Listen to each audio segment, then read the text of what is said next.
Encerrada como um monstro, a viúva gigante suportava os olhares aterrorizados e as pedras que lhe lançavam através das grades, até que um Apache solitário a surpreendeu chorando em silêncio. Com o que havia guardado, ele a resgatou e lhe disse: "Quer casar comigo?" 1727. Ao norte do Rio Bravo, em um povoado esquecido chamado Santa Cimbra, as ruas empoeiradas ardiam sob o sol, e os murmúrios do povo sempre terminavam apontando para a mesma direção: a jaula de ferro no meio da feira ambulante.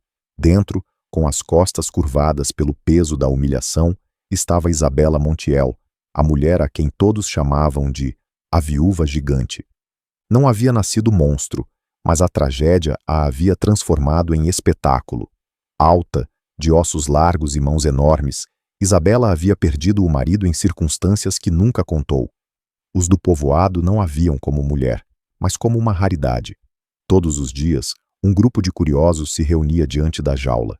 Crianças com medo escondido atrás de sorrisos nervosos, mulheres apertando terços, homens lançando pedrinhas para provar sua resistência. Ela suportava tudo, sem abrir a boca. Seu silêncio era sua única defesa, embora por dentro um rio de pranto a devorasse. Foi numa dessas tardes sufocantes que apareceu Nahuel Aranda, um Apache solitário que havia aprendido a viver na fronteira entre dois mundos. Tinha as mãos calejadas de trabalhar a madeira e os olhos escuros de quem já tinha visto demais para a sua idade.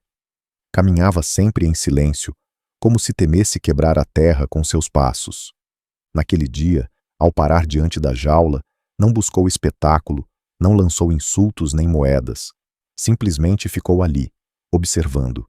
E num instante que ninguém mais percebeu, viu como um fio de lágrimas corria pelo rosto de Isabela, escondido sob a sombra de seu cabelo desgrenhado. Esse detalhe, invisível para os demais, foi o que o quebrou por dentro. Naquela mesma noite, com as economias de anos guardadas numa bolsa de couro, Nahuel aproximou-se do dono da feira. Ninguém entendia por que um Apache pobre ofereceria tanto dinheiro por uma mulher que todos consideravam maldição, mas ele o fez sem titubear. Quando finalmente abriu a porta de ferro, os olhos de Isabela brilharam entre o medo e a desconfiança. Ele estendeu a mão e, com uma voz firme mas trêmula, lhe disse o que ninguém antes havia ousado pronunciar: "Se me aceitar, quer casar comigo?" Isabela não respondeu. O ar ardia entre eles, carregado de dúvida, esperança e um destino que apenas começava a girar. E enquanto a feira ficava para trás, os olhares do povo o seguiam como facas. O que ninguém sabia era que aquele gesto não apenas mudaria a vida da viúva gigante, mas também colocaria à prova o coração do Apache, obrigando-os a enfrentar medos mais profundos que qualquer pedra lançada do lado de fora de uma jaula. O amanhecer daquele dia em Santa Cimbra não trouxe calma, mas um murmúrio crescente de boatos. A notícia havia corrido mais rápido que o vento. O Apache solitário havia comprado a viúva gigante e, segundo os mais ousados, havia lhe pedido em casamento diante de seus próprios olhos. Ninguém o dizia com respeito. As vozes estavam carregadas de zombaria, de desconcerto e de medo daquilo que não compreendiam. Isabela caminhava ao lado de Nahuel, ainda atordoada, com as costas eretas como se quisesse esconder sua altura dentro de si mesma. Seu vestido cinza, gasto e puído, roçava o chão a cada passo. Suas mãos grandes pendiam desajeitadas aos lados, incapazes de decidir se deviam agarrar o ar ou aceitar a mão que ele lhe havia estendido na noite anterior. Cada olhar do povo era um lembrete do que havia sido sua vida. Espetáculo, vergonha, condenação. Nahuel, ao contrário, caminhava com a calma de quem carrega uma decisão irrevogável. Seu rosto, curtido pelo sol e pela intempérie, não mostrava dúvida, embora em seu interior as perguntas o atravessassem como flechas. Tinha feito o certo? Poderia realmente oferecer-lhe algo além da liberdade? Ou estaria condenando-a a uma nova forma de prisão, agora sob o peso de uma promessa que ela talvez não quisesse aceitar? Refugiaram-se numa pequena cabana de madeira erguida com as próprias mãos dele nos arredores do povoado, em um terreno seco onde o vento arrastava poeira, mas também trazia silêncio. Ali, pela primeira vez, estiveram sozinhos. Não havia grades, não havia público, não havia pedras. Apenas o rangido das tábuas, o cheiro de madeira recém-cortada e a respiração entrecortada de Isabela. Não entendo por que fez isso, disse ela enfim, com uma voz grave que surpreendia pela força. Suas palavras carregavam anos de silêncio rompido de repente. Você não me conhece. Não sabe o que existe por trás de mim. Nahuel a olhou com uma serenidade que parecia impossível em meio a tanta tensão. O que vi foi suficiente. Vi suas lágrimas. Ninguém chora assim por acaso. Isabela mordeu os lábios, incapaz de sustentar-lhe o olhar. Dentro de seu peito ardia uma mistura de raiva e ternura que não sabia como manejar. Como podia aquele homem vê-la como mulher, quando todos os outros só haviam visto um monstro? O eco de seu passado retumbava. A morte do marido, os rumores que a culparam, o medo do povo que precisava de um bode expiatório. Essa culpa, ainda que injusta, a havia marcado para sempre. Sentou-se num banco de madeira junto ao fogo apagado e, após um longo silêncio, confessou com os olhos avermelhados: Não sou o que você pensa. Me chamam de viúva gigante porque meu marido morreu ao meu lado, e todos juraram que foi culpa minha. Disseram que minhas mãos eram grandes demais para não serem perigosas, que meu tamanho era um castigo de Deus. Ninguém me defendeu. Desde então, tudo o que recebi foram pedras e correntes. A voz lhe falhou. Nahuel não tentou interrompê-la. Escutou-a como quem ouve um rio que pela primeira vez rompe seu leito. Quando ela terminou, ele se inclinou para a frente e respondeu com calma, como se as palavras tivessem esperado anos em seu peito. Te prenderam porque era mais fácil temer você do que compreendê-la. Mas eu não quero compreender o que dizem de você. Quero conhecer você. O silêncio que se seguiu foi mais intenso que qualquer grito. Os olhos de Isabela se encheram de lágrimas, não de dor, mas de uma nova confusão. Será que aquele homem falava sério? Pela primeira vez em muito tempo, alguém não a julgava, não a olhava com desprezo, nem buscava se aproveitar dela.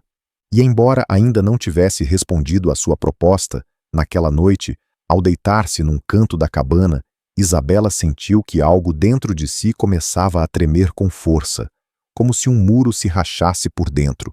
Era medo, sim, mas também esperança. O sol se erguia lento sobre Santa Cimbra, banhando de luz dourada os telhados de barro e as colinas secas que rodeavam o povoado. A cabana de Nahuel erguia-se em solidão, com a fumaça tênue escapando da chaminé e o silêncio espesso dos que ainda não sabiam como habitar-se mutuamente. Isabela havia despertado cedo. O corpo lhe doía pelo costume de dormir no chão duro da jaula, mas naquela manhã o incômodo não importava. Caminhava pelo interior da cabana como se cada passo fosse uma descoberta. Uma mesa de madeira simples, um jarro com flores silvestres já murchas, um banco com marcas de faca que contavam a história de um homem acostumado a fazer tudo com as próprias mãos. Nahuel a observava de fora, sentado num tronco enquanto afiava uma faca. Não havia pressa em seus gestos, mas seus olhos carregavam uma vigilância constante, como se soubesse que algo invisível os rondava. Não era medo, mas intuição. A batida não foi violenta, mas sim inesperada. 3 toques secos contra a porta da cabana. Não eram as pedras dos curiosos nem a risada das crianças. Era um chamado firme, seguro, demasiado humano para ser ignorado. Isabela ficou imóvel. Seu rosto perdeu a pouca cor que tinha, e o tremor de suas mãos revelou um reconhecimento imediato. Nahuel levantou-se devagar, deixando a faca sobre a mesa, e abriu a porta com cautela. Ali, de pé sob o sol nascente, estava Mateu Cárdenas, o irmão mais novo de seu falecido marido. Vestia roupas gastas, a barba crescida, e em seus olhos se misturavam o reproche com uma tristeza que parecia nunca ter se apagado. Então é verdade, disse Mateu, cravando o olhar em Isabela sem sequer cumprimentar. Tiraram você da feira, e agora vive aqui, como se nada tivesse acontecido. As palavras, carregadas de veneno, atravessaram a cabana como um chicote. Isabela sentiu o ar escapar de seus pulmões.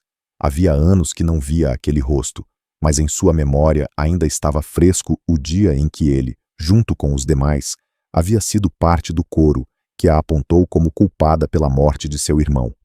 Nahuel deu um passo à frente, sua presença firme como um muro, mas Isabela levantou a mão para detê-lo. Sua voz saiu trêmula, embora firme. "O que você veio buscar, Mateu?" O homem apertou a mandíbula e, com os olhos carregados de reproche, respondeu: "Não vim buscar nada. Vim dizer o que todos pensam, embora ninguém tenha coragem de dizer na sua cara. Você nunca foi inocente.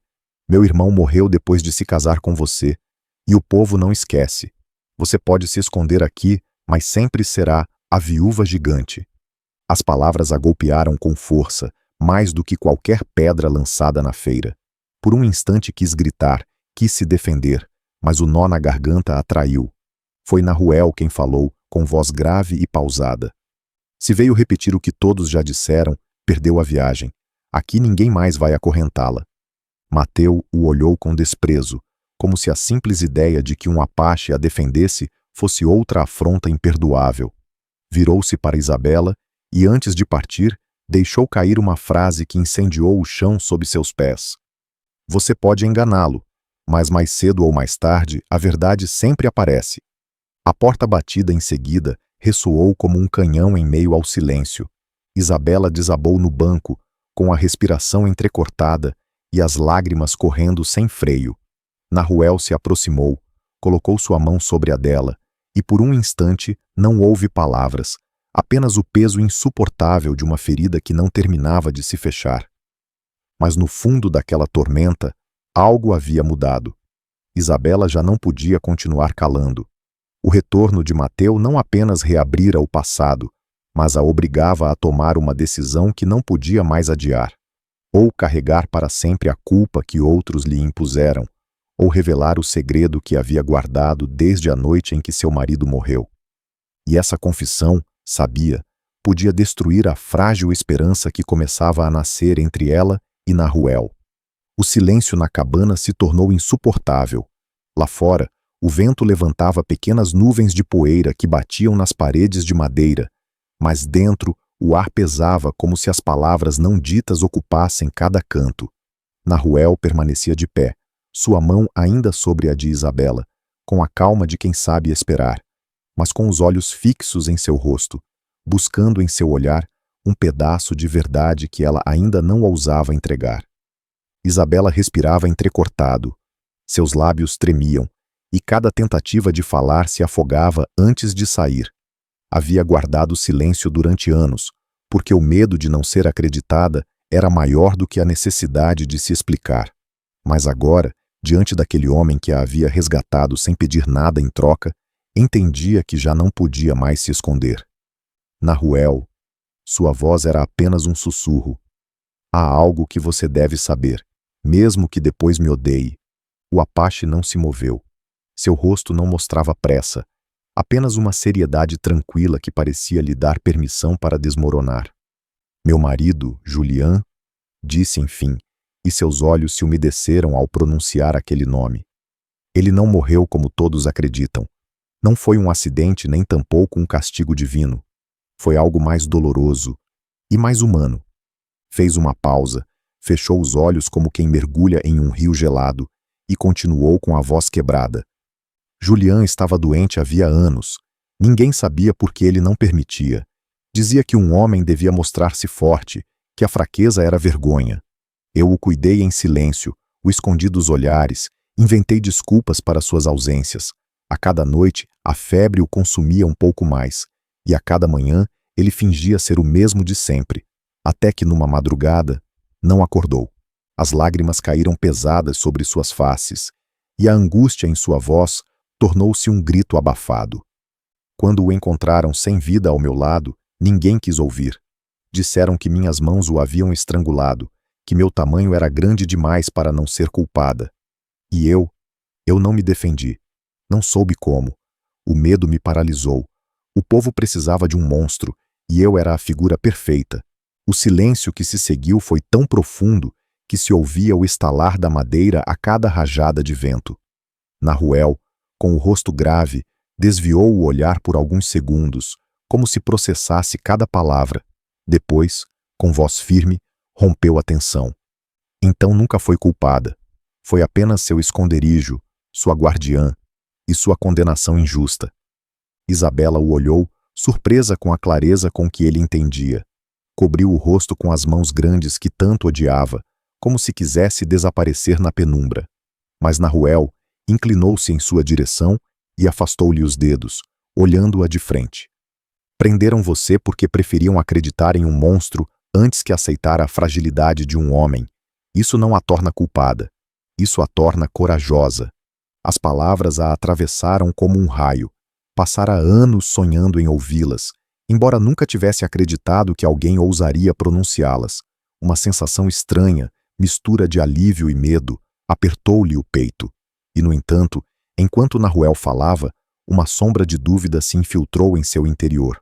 O que aconteceria quando o povo descobrisse a verdade? Estaria disposta a enfrentar de novo os olhares, os insultos, as pedras? Nahuel parecia ler seus pensamentos. Se me escolher, não será fácil. Terá de enfrentá-los, uma e outra vez. Mas desta vez, não estará sozinha. Isabela o observou com o coração batendo num ritmo descontrolado. Nunca antes alguém lhe havia oferecido não apenas palavras, mas companhia em sua tormenta. E pela primeira vez em muito tempo, a ideia de dizer sim não lhe parecia um salto no vazio, mas um ato de dignidade. No entanto, justo quando o ar parecia abrir-se para um respiro, um grito distante chegou do povoado. Era um murmúrio crescente, um boato que logo se tornou nítido. Alguém corria pelas ruas, repetindo uma frase que gelou o sangue de Isabela. A viúva gigante escapou. A viúva vive com um apache. O rumor se multiplicou como fogo em capim seco, e enquanto as vozes cresciam, ela e Nahuel entenderam que o verdadeiro julgamento ainda não havia começado. A notícia correu como pólvora. Em questão de horas, o boato transformou-se em certeza coletiva. A viúva gigante já não estava enjaulada, agora compartilhava teto com um apache. Em Santa Cimbra, onde as palavras eram mais fortes do que qualquer decreto, não era preciso prova para acender um julgamento. O eco das vozes se expandia pela praça, nas tabernas, na igreja, em cada esquina, onde 2 ou mais vizinhos se juntavam para trocar o veneno do medo disfarçado de moral. Isabela o escutava desde a cabana, com o coração batendo contra o peito como um tambor descontrolado. Cada grito distante era um lembrete de quão frágil era aquela liberdade que mal começara a provar. A ideia de que poderiam vir buscá-la, de que poderiam arrastá-la de novo para a feira, lhe devolvia o sabor metálico do medo na boca. Suas mãos, grandes e ásperas, tremiam enquanto tentava ajeitar um jarro sobre a mesa, mas o derramou com desajeito, e a água escorreu como lágrimas pela madeira. Nahuel a observava em silêncio, apoiado no batente da porta. Não parecia nervoso. Seu corpo inteiro transmitia calma, como se tivesse esperado esse momento desde o dia em que decidiu comprar sua liberdade. Não havia surpresa em seu rosto, apenas uma espécie de determinação firme, quase tranquila, como quem sabe que os ventos soprarão forte, e mesmo assim se mantém de pé. Eles virão, disse Isabela com um fio de voz, sem se atrever a olhá-lo. Sim, virão, respondeu ele, sem negar o evidente. O peso dessas palavras caiu sobre ela como uma laje. A viúva gigante não era ingênua. Sabia que o povo precisava de um espetáculo, e agora ela era novamente a protagonista involuntária. Sentou-se diante do fogo aceso, e sua voz se quebrou enquanto confessava algo que havia escondido até mesmo em sua confissão anterior. O que mais me dói não são as pedras, Nahuel. O que mais me dói é que comecei a acreditar no que eles diziam. Às vezes me olhava no reflexo da água e pensava, talvez eu seja mesmo um monstro. E quando me jogavam ao chão com insultos, quando as crianças me apontavam com medo, eu mesma repetia isso por dentro. As lágrimas correram, mas desta vez ela não as escondeu. Nahuel aproximou-se devagar, ajoelhou-se diante dela e segurou-lhe as mãos com uma firmeza que não buscava deter o tremor, mas transmitir força. Monstro seria deixar que eles decidam quem você é, e não pretendo permitir isso. Isabela o olhou com os olhos marejados, buscando naquele homem um refúgio que nunca conhecera em ninguém. E, no entanto, o medo se infiltrava como uma fenda impossível de fechar. Lá fora, os rumores cresciam e a tensão se tornava insuportável.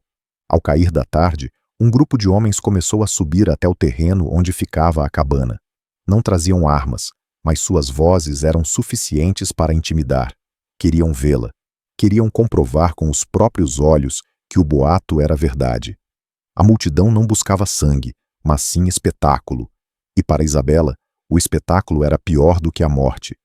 Não posso, Nahuel, disse ela, levantando-se de súbito, com o corpo rígido como uma torre de medo. Não posso permitir que me olhem de novo como se eu fosse um animal.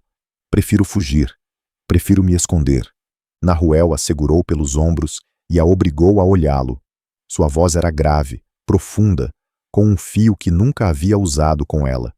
Se fugir agora, fugirá por toda a vida. Eles continuarão a persegui-la, e sempre será o que eles disserem. Mas se os enfrentar aqui, esta noite, mesmo que seu corpo trema, mesmo que sua voz se quebre, deixará de ser a viúva gigante para se tornar Isabela Montiel.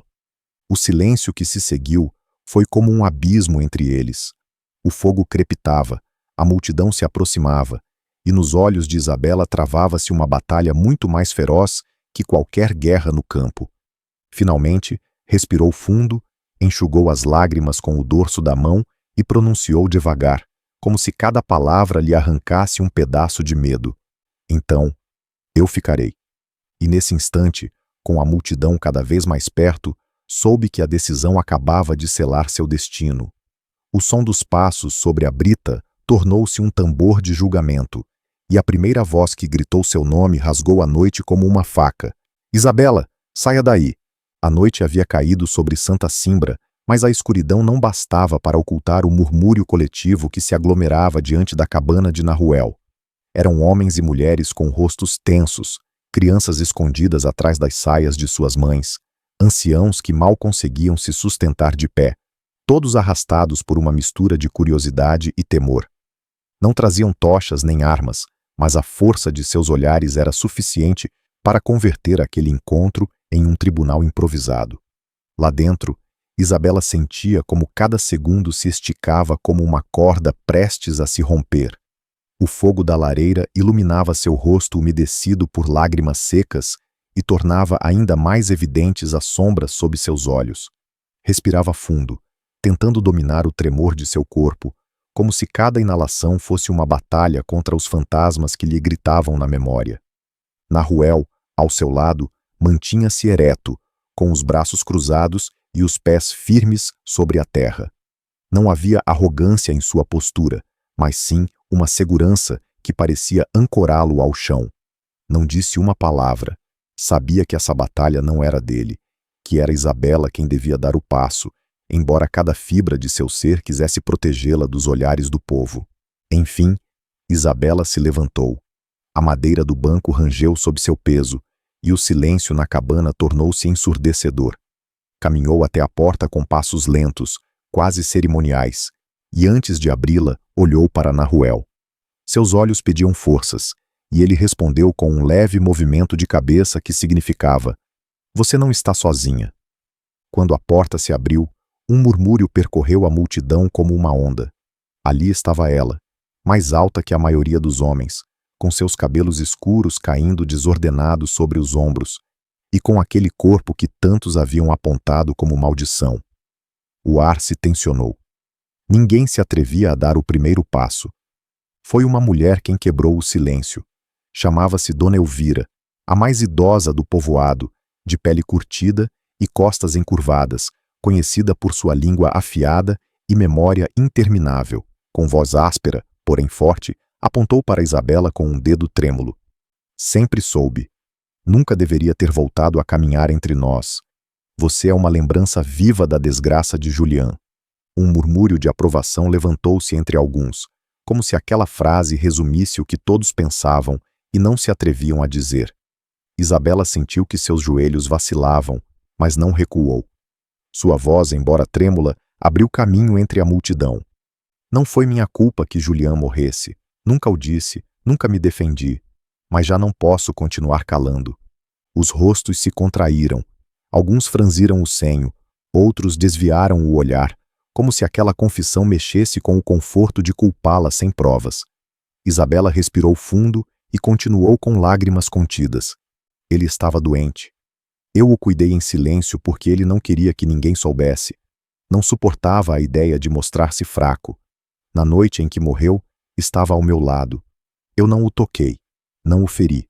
Simplesmente, ele se foi. E vocês precisavam de um monstro para carregar a culpa. E esse monstro fui eu. Um silêncio pesado caiu sobre a multidão. Ouvia-se apenas o som dos grilos ao longe e o estalar da lenha dentro da cabana.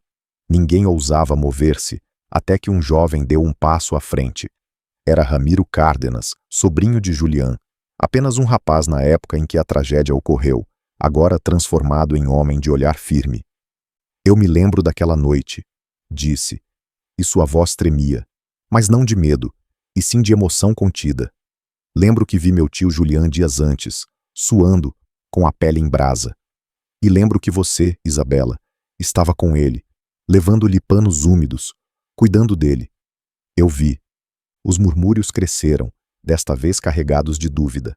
Alguns começaram a olhar para o chão, outros cruzaram os braços, incomodados com a ideia de terem apontado durante anos uma mulher inocente. Dona Elvira tentou protestar, mas a força das palavras do rapaz havia quebrado a segurança do grupo. Isabela sentiu um nó na garganta. O peso de anos de condenação injusta parecia afrouxar apenas um pouco, mas o suficiente para que pudesse respirar com mais liberdade. No entanto, nem tudo estava resolvido. Os olhares permaneciam cravados nela, e embora alguns começassem a duvidar, outros ainda a viam com desconfiança. Então, do fundo da multidão, emergiu uma figura inesperada, Mateu Cárdenas, o irmão do falecido Julián, com os olhos ardendo de fúria e a voz carregada de veneno. "Mentiras!" rugiu. "Tudo são mentiras para limpar o seu nome. Não importa o que digam, sempre será a viúva gigante que trouxe desgraça à minha família." A tensão explodiu na multidão como um raio. Alguns começaram a gritar a favor, outros contra, e em questão de segundos, a praça improvisada diante da cabana tornou-se um mar de vozes em confronto.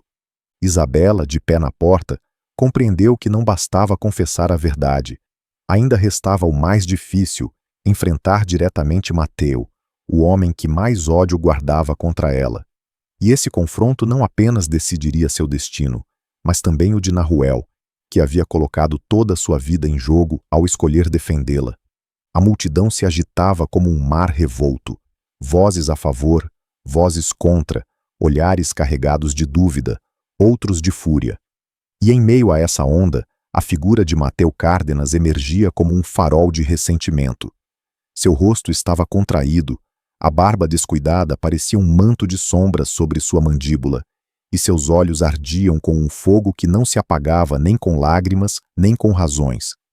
Isabela o observava desde a porta da cabana, com as costas eretas e as mãos entrelaçadas para conter o tremor. Durante anos, temera esse momento. Suportara as pedras das crianças, as zombarias das mulheres e o desprezo dos homens, mas nada se comparava à intensidade do olhar de Mateu, porque ele não apenas representava o povo, representava seu passado, sua culpa, a condenação que carregara em silêncio. "Cale-se!" gritou Mateu, impondo sua voz sobre o ruído dos demais. "Não quero ouvir mais desculpas. Você o matou, Isabela. Você roubou meu irmão. E agora pretende que todos esqueçamos a desgraça." Um murmúrio percorreu a multidão. Alguns assentiram com a cabeça, outros desviaram os olhos incomodados, mas ninguém se atreveu a contradizê-lo diretamente. O peso de sua acusação era demasiado forte. Nahuel, que até então havia guardado silêncio, avançou um passo e se colocou ao lado de Isabela, como um muro humano disposto a resistir a qualquer embate. Sua voz soou grave, firme, com uma calma que escondia aço. Seu irmão morreu doente. Não queira carregar suas culpas sobre os ombros dela. Mateu o fulminou com o olhar. "E você quem é para falar? Um apache que nem sequer pertence a este lugar. O que sabe da minha família, da nossa dor?" A tensão era insuportável. O ar parecia se cortar a cada respiração, mas antes que Nahuel pudesse responder, Isabela deu um passo à frente, colocando-se bem diante dele, como se interpusesse entre os dois. Sua voz, embora quebrada pela emoção, saiu com a força de quem está cansada de se esconder. Mateu, basta. Se quiser me odiar, faça isso. Mas não continuarei calando por medo de suas palavras. Um silêncio absoluto caiu sobre a multidão. Todos esperavam. E então, com a voz trêmula, Isabela liberou a verdade que havia guardado como um veneno no peito. Julian não morreu apenas por sua doença. Morreu porque não aceitou a ajuda de que precisava. Eu lhe supliquei que buscasse um médico. Roguei que deixasse de ocultar, mas ele preferia morrer antes que se mostrar fraco. E você, Mateu, você sabia que ele estava doente. Você viu. Você também se calou. A acusação caiu como um raio. A multidão explodiu em murmúrios, alguns incrédulos, outros surpresos. Todos viraram a cabeça para Mateu, que ficou paralisado, com a boca entreaberta e os olhos carregados de fúria contida. Você mente, sussurrou, embora sua voz já não tivesse a força de antes. Isabela o sustentou com o olhar. As lágrimas corriam por suas faces, mas ela não desviou os olhos dele. Eu não minto, Mateu. Você estava lá na noite em que o encontrei com febre, lembra? Disse que não podia ficar porque tinha medo de que o povo pensasse que a doença era contagiosa. Você foi embora, deixou-o comigo, e eu o acompanhei até o último suspiro. Um silêncio sepulcral cobriu a cena. Era como se o tempo tivesse parado. Os murmúrios se apagaram, e pela primeira vez, a voz de Isabela não foi ignorada, mas escutada. O rosto de Mateu se transformou. Primeiro foi ira, depois desconcerto e, finalmente, algo que ninguém esperava: vergonha. Seus olhos se umedeceram, mas não de compaixão, e sim de uma raiva dirigida contra si mesmo. Deu um passo atrás, vacilante, como se aquelas palavras o tivessem empurrado com a força de um golpe. Não, balbuciou. Não fale mais. E girou, afastando-se no meio da multidão que o observava com uma mistura de desconcerto e desaprovação. Já não era o homem forte que ditava a sentença. Agora era uma figura quebrada, carregada de um segredo que havia tentado enterrar e que, ao vir à tona, o despojara de toda a autoridade. Isabela ficou de pé, ofegante, com as mãos ainda trêmulas. O povo a olhava de outra maneira. Já não era apenas a viúva gigante, o monstro culpado de uma morte injusta. Agora era uma mulher que tivera a coragem de dizer o que todos calavam, de apontar a verdade mesmo quando isso lhe custava o pouco que tinha. Nahuel a segurou pelo ombro, firme, como se a ancorasse ao chão. Ela o olhou, e em seus olhos havia uma mistura de cansaço, dor e uma pequena centelha de esperança. Mas justo quando a multidão parecia começar a se dispersar, um novo grito ressoou do fundo, com uma força capaz de apagar qualquer calma. Se tudo o que ela diz é verdade, então que o demonstre, que nos mostre o que significa ser mais que a viúva gigante. O grito havia ficado suspenso no ar, como um trovão que não terminava de se apagar. A multidão voltou-se para Isabela, expectante, com uma fome que não era de justiça, mas de espetáculo. Durante anos a haviam visto atrás das grades, e agora, ao tê-la diante de si, livre, queriam algo mais que palavras. Queriam uma demonstração de que aquela mulher, a quem haviam condenado como monstro, podia ser algo diferente. Isabela sentiu que a terra se abria sob seus pés. Não bastava sua confissão, nem a vergonha de Mateu exposta diante de todos. O povo precisava de provas, algo tangível, um ato que desmontasse a narrativa que eles mesmos haviam alimentado durante tanto tempo. E o pior era que ela não sabia como conseguir isso. Como se demonstrava a humanidade quando nunca lhe haviam permitido viver como mulher e não como monstro? Os murmúrios cresceram. Um ancião magro, com voz áspera, ergueu a mão e propôs: se realmente não é um monstro, que mostre compaixão, que cuide de alguém mais, como diz que fez com Julian. Outro acrescentou, quase com deboche: sim, que demonstre se essas mãos que parecem garras podem servir para curar e não para ferir. As palavras caíram como facas sobre Isabela. Suas mãos, aquelas que tantas vezes haviam sido apontadas, tornaram-se o centro da prova. Ela as olhou, grandes, calejadas, desajeitadas, e um tremor percorreu seu corpo. Nahuel, que havia permanecido em silêncio, deu um passo à frente e falou com voz firme. Querem uma prova? Então que seja justa. Não um circo, não uma humilhação.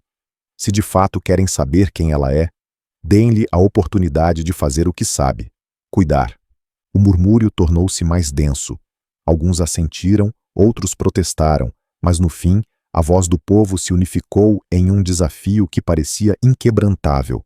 Isabela devia assumir o cuidado de alguém doente do povoado, à vista de todos, sem se esconder, sem fugir, sem correntes. O nome surgiu rápido. Catalina, uma menina órfã que havia semanas ardia em febre e que mal recebia cuidados improvisados de vizinhos compassivos. A proposta tornou-se ordem, e em questão de minutos já não era uma opção, mas uma exigência. Se Isabela queria demonstrar sua humanidade, devia cuidar de Catalina até devolvê-la à vida. Isabela sentiu que o coração lhe golpeava com violência contra o peito. Não se tratava apenas da menina, a quem nunca havia visto, mas da carga emocional que aquilo implicava. Durante anos, a haviam acusado de não ter conseguido salvar Julián. Agora, exigiam que salvasse alguém mais como forma de redenção. O peso era insuportável. Eu não posso, sussurrou, quase inaudível. Nahuel a olhou fixamente. Seus olhos escuros estavam cheios de uma mistura de firmeza e ternura. Você pode, Isabela. Você já fez isso antes, embora ninguém quisesse ver. Foi forte quando ele se enfraqueceu. Foi cuidadora quando todos se afastaram. Esta é a sua oportunidade de mostrar. Não com palavras, mas com o que sempre foi em silêncio. Ela o observou com lágrimas contidas. Havia algo no modo como Nahuel a olhava que a desarmava. Ele não a via como uma prova, nem como um monstro, nem sequer como uma vítima. A via como uma mulher capaz de sustentar a vida. A multidão aguardava. O murmúrio era um tambor constante que golpeava o ar. E, finalmente, Isabela assentiu. Levem-me até ela. A decisão arrancou um murmúrio de surpresa. Alguns sorriram incrédulos, outros balançaram a cabeça em negação. Mas o povo, faminto por provas, abriu-se em um corredor improvisado e guiou Isabela e Nahuel até a pequena casa onde Catalina jazia doente. Quando entraram, o cheiro de ervas velhas e umidade impregnava o ar. A menina, apenas uma sombra sobre a cama, respirava com dificuldade, o rosto avermelhado pela febre. Sua fragilidade contrastava com a presença imponente de Isabela, que parou no umbral, paralisada. Por um instante, acreditou que não conseguiria. Nahuel inclinou-se em sua direção, tão perto que sua voz foi apenas um sussurro que só ela escutou. Você não tem que provar nada a eles, Isabela. Faça isso por você e por ela. As lágrimas se acumularam em seus olhos. Respirou fundo, ajoelhou-se ao lado da cama e, com mãos trêmulas, afastou os cabelos úmidos da testa da menina. A pele ardia sob seu toque. Fechou os olhos e, pela primeira vez em muito tempo, deixou que seu instinto de cuidar falasse mais alto que o medo. Enquanto o povo aguardava expectante do lado de fora, Isabela começou a tarefa que podia devolver-lhe o nome, mas que também podia condená-la se falhasse. E em seu interior, sabia que não estava sozinha. O peso de Nahuel a seu lado era a força silenciosa que a mantinha de pé. A prova havia começado e não haveria volta. A pequena casa onde jazia Catalina transformou-se em um templo de silêncio e expectativa. Lá fora, o povo inteiro aguardava, revezando-se para espiar pelas frestas da janela ou se aproximar da porta entreaberta, como se quisessem capturar com os olhos qualquer prova de que a chamada viúva gigante podia, de fato, fazer algo além de inspirar medo. Isabela, por sua vez, não pensava neles. De joelhos junto à cama, sentia o calor abrasador que emanava da testa da menina e o comparava com a frieza que ainda lembrava do corpo de Julián na última vez que o sustentou entre os braços. O contraste apertava-lhe o peito até quase lhe cortar a respiração. Era como se a vida lhe desse uma segunda oportunidade, mas também a castigasse com um lembrete cruel. Agora devia salvar o que antes lhe fora arrebatado. Com movimentos desajeitados, mas firmes, molhou um pano em água fresca e o colocou sobre a testa da menina. O contato estremeceu-lhe as mãos, aquelas mãos que tanto havia odiado, as mesmas que o povo apontara como armas e que agora tremiam com a urgência de ser refúgio. Resista, pequena, murmurou Isabela, com uma voz que não esperava ouvir de si mesma. Nahuel permanecia em um canto, vigilante. Sua figura era como uma sombra protetora, um homem acostumado a sobreviver na solidão que agora aprendia a acompanhar em silêncio. Seus olhos não se afastavam de Isabela, e cada gesto seu era um lembrete de que ela não estava sozinha nessa luta. As horas se tornaram intermináveis. A febre subia e descia como ondas traiçoeiras. A menina delirava, murmurava nomes que ninguém entendia, chorava em sonhos e se agitava como se combatesse fantasmas invisíveis. Isabela não se afastava de seu lado, segurava sua pequena mão, acariciava-lhe os cabelos úmidos, trocava o pano sem descanso. Do lado de fora, o povo começava a se impacientar. Alguns garantiam que aquilo era inútil, que a menina morreria de qualquer forma, e que então se confirmaria que Isabela era um mau presságio. Mas havia algo que ninguém esperava. A menina, em meio a um delírio, buscou o rosto de Isabela com os olhos entreabertos e sussurrou apenas: "Mãe." A palavra atravessou Isabela como um raio. Sentiu como um nó de ternura e dor se apoderava dela. Não era sua filha, nunca tinha sido. Mas naquele instante, a necessidade de protegê-la tornou-se tão visceral que todo o medo do povo desapareceu. Inclinou-se sobre ela e a abraçou com cuidado, deixando que seu próprio pranto se misturasse com o calor da febre. Nahuel, ao presenciar a cena, desviou o olhar por um instante. Não era pudor, era respeito. Viu nesse gesto algo que confirmava o que sempre havia intuído. Por trás do apelido de viúva gigante, havia uma mulher com uma capacidade infinita de amar, quebrada pela crueldade dos que nunca haviam se permitido olhá-la de perto. As noites sucederam-se como um rio escuro. Isabela mal dormia, velava Catalina sem descanso, escutando sua respiração trêmula como se cada inalação fosse uma batalha vencida. O povo, embora impaciente, não se retirava. Alguns levavam comida, outros ficavam até o amanhecer, esperando ver com seus próprios olhos se a mulher que haviam condenado era capaz de devolver a vida a alguém. Numa dessas madrugadas, quando a febre havia alcançado um ponto alarmante e as esperanças vacilavam, Isabela se quebrou. Deixou-se cair junto ao leito, enterrando o rosto nos lençóis úmidos, e gritou num sussurro dilacerado: "Não posso perdê-la também, Nahuel. Não posso passar outra vez pelo mesmo." Nahuel então se aproximou, ajoelhou-se ao lado dela e tomou seu rosto entre as mãos. Obrigou-a a olhá-lo nos olhos. "Você não é a causa da morte, Isabela. Você é a ponte para a vida. Julián escolheu seu caminho, mas esta menina ainda tem o dela. E você é a única capaz de sustentá-lo." Isabela fechou os olhos e, nesse contato, sentiu algo que jamais havia sentido em toda a sua vida: confiança em si mesma. Era como se as palavras de Nahuel lhe devolvessem a certeza de que não era um monstro, mas um ser humano com a força de dar calor onde outros haviam semeado frio.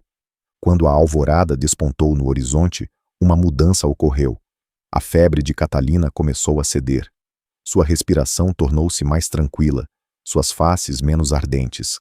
Ao abrir os olhos, já não delirava. Olhou diretamente para Isabela e sorriu com uma fragilidade que parecia um milagre. Um murmúrio percorreu o povo que esperava do lado de fora. A notícia se espalhou como um vento novo. A viúva gigante havia conseguido o que ninguém esperava. Havia salvado uma vida. Mas enquanto os murmúrios cresciam, Nahuel e Isabela se olharam em silêncio. O que acabava de acontecer não era apenas um alívio para a menina. Era também um renascimento para ela. O problema era que o povo, incapaz de soltar sua necessidade de julgamentos, ainda não estava pronto para reconhecê-lo sem exigir algo mais. E foi nesse instante, com Catalina respirando tranquila, que alguém na multidão lançou a frase que gelou o sangue de todos: Se ela pode salvar uma vida, então que demonstre se é capaz de salvar também a sua. A manhã havia trazido calma ao interior da pequena casa. Catalina dormia profundamente, com a respiração compassada e a testa fresca como o orvalho da manhã. O ar estava impregnado com aquele silêncio frágil que só conhecem os que já viram a morte passar de largo. Isabela permanecia sentada ao lado do leito, com a cabeça inclinada e as mãos ainda sobre a menina, como se temesse que, ao se afastar, a vida pudesse escorrer por entre seus dedos. Mas lá fora, o povo não descansava. O que deveria ser um motivo de gratidão havia se transformado em um novo murmúrio de suspeita. Alguns reconheciam o esforço de Isabela, outros o atribuíam a um golpe de sorte ou à própria natureza, incapazes de aceitar que a mulher a quem haviam condenado pudesse ser fonte de bem. E entre essas vozes surgiu o desafio que logo se tornou clamor.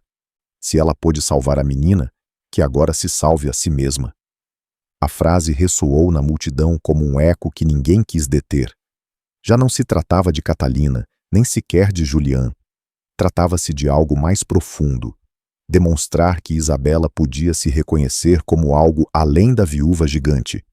E essa prova não se resolveria com panos frios, nem com vigílias intermináveis, mas com um ato muito mais complexo: aprender a cuidar de si mesma, aceitar que merecia viver e ser amada.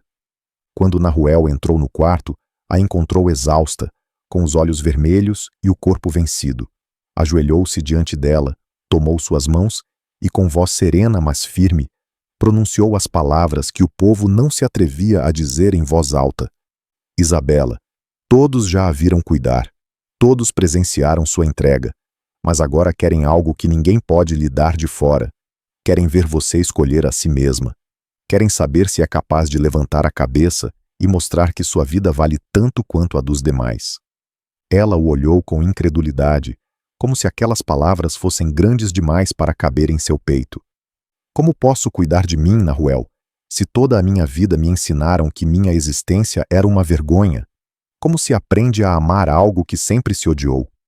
Nahuel sustentou seu olhar com uma ternura que desarmava. Você não precisa aprender com eles. Aprenda com o que já fez. Olhe para si. Com suas mãos, que dizia serem desajeitadas, baixou uma febre que ninguém mais podia conter. Com sua paciência, que dizia ser inútil, conseguiu que uma menina voltasse a sorrir. Isso é cuidar de si, Isabela. Reconhecer que em você há mais do que dor. As lágrimas correram por suas faces, mas desta vez não eram de vergonha. Eram de um cansaço acumulado que finalmente encontrava um respiro. Do lado de fora, o povo seguia agitado, exigindo uma resposta. Nahuel se levantou, abriu a porta e, sem desviar os olhos deles, falou alto e claro. Não haverá mais provas para ela. Já demonstrou o que nenhum de vocês ousou fazer: permanecer junto à doença, sustentar a vida quando parecia impossível. Agora é ela quem deve decidir se quer viver livre, não vocês. O murmúrio tornou-se mais intenso, dividido entre indignação e surpresa. E em meio a essa tensão, Isabela deu um passo à frente. O sol a banhava por inteiro, destacando sua altura, sua figura imponente. Mas o que prendeu o povo não foi seu tamanho, e sim a expressão em seu rosto. Um cansaço profundo, sim, mas também uma firmeza nova que nunca haviam visto nela. Carreguei com o ódio de vocês durante anos, disse com voz forte, que ressoou como sino no ar. Me chamaram de monstro, me fizeram acreditar que minhas mãos só serviam para destruir. Hoje lhes digo que não aceitarei mais esse nome. Sou Isabela Montiel, e quero viver. O silêncio foi absoluto. Nem mesmo o vento se atreveu a interromper aquele instante. Os olhos do povo se cravaram nela, e muitos descobriram algo que nunca haviam visto. Uma mulher de carne e osso, com dor, com ternura, com força. Nahuel, desde trás, a observava com um orgulho silencioso. Em seu interior sabia que aquele momento era maior que qualquer demonstração física, maior que qualquer confissão. Isabela havia cruzado o limiar da culpa rumo ao reconhecimento de sua própria dignidade. No entanto, nem todos estavam dispostos a aceitá-lo. De um canto da multidão, Uma voz ergueu-se com desprezo. Era Mateu, com os olhos vermelhos e a raiva ainda pulsando em seu rosto. Pode-se chamar como quiser, Isabela, mas sempre será a viúva gigante. Ninguém mudará isso. A multidão ficou dividida. Uns baixaram a cabeça em silêncio, outros olharam para Mateu com reprovação, e outros ainda duvidaram.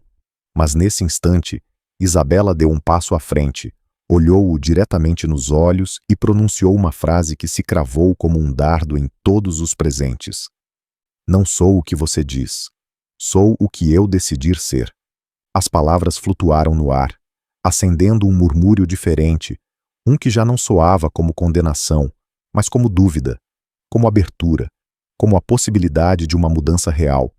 E enquanto o povo inteiro continha a respiração, Nahuel, com uma calma que parecia talhada em pedra, voltou a colocar a pergunta que havia lançado no primeiro dia, mas desta vez em voz alta, diante de todos. Isabela Montiel, você quer casar comigo? O tempo pareceu parar. A multidão se inclinou para a frente, expectante, enquanto Isabela, com lágrimas nos olhos e o coração disparado, compreendia que sua resposta não era apenas para ele, mas para todo o povo e, sobretudo, para si mesma. O ar estava tão denso que parecia que até o vento continha a respiração. O povo inteiro, reunido diante da cabana, mantinha-se em um silêncio expectante, como se aquele momento fosse um julgamento final. Isabela, de pé, com os olhos úmidos e as costas eretas, tinha diante de si não apenas Nahuel, o homem que havia rompido suas correntes, mas também o povo que durante anos a transformara em monstro. E, acima de tudo, tinha diante de si a mulher que havia sido, carregada de culpas, de silêncios, de medos, prestes a se extinguir. A pergunta de Nahuel havia ressoado como um badalar de sino em meio à praça improvisada. Isabela Montiel, você quer casar comigo? Não havia deboche em sua voz, nem pressa, nem exigência. Era uma oferta pura, um ato de fé, uma mão estendida não apenas para o futuro, mas também para as ruínas do passado. Isabela o olhou. Viu em seus olhos o que nunca havia visto em ninguém.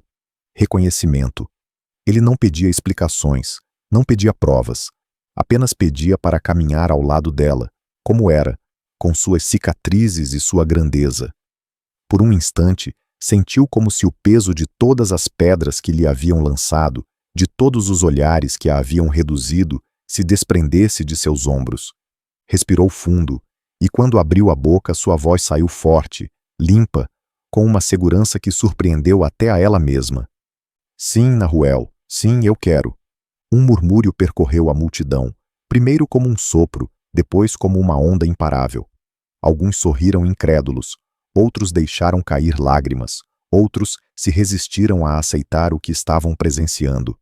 Mas o sim já havia sido pronunciado, e nenhuma dúvida nem ressentimento poderia apagá-lo. Nahuel sorriu pela primeira vez em muito tempo, e seus olhos brilharam como brasas acesas.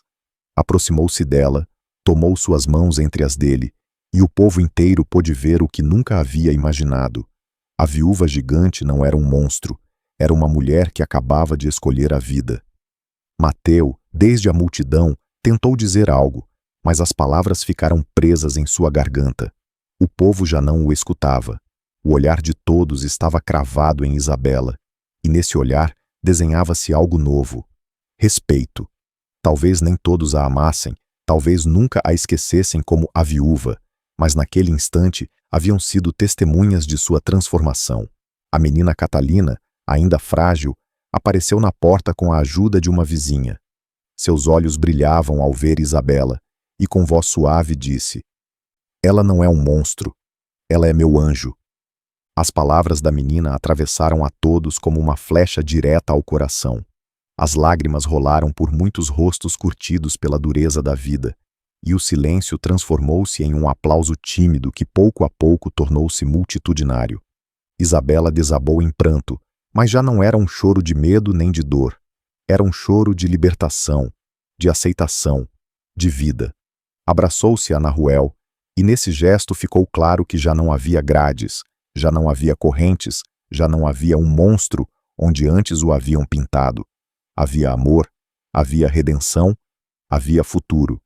Naquele dia, no ano de 1727, no esquecido povoado de Santa Cimbra, todos foram testemunhas de um milagre humano, não o de uma cura inexplicável, nem o de um prodígio sobrenatural, mas o milagre de ver como uma mulher aprendeu a acreditar em si mesma e como um homem lhe ensinou que o amor verdadeiro não resgata, mas acompanha.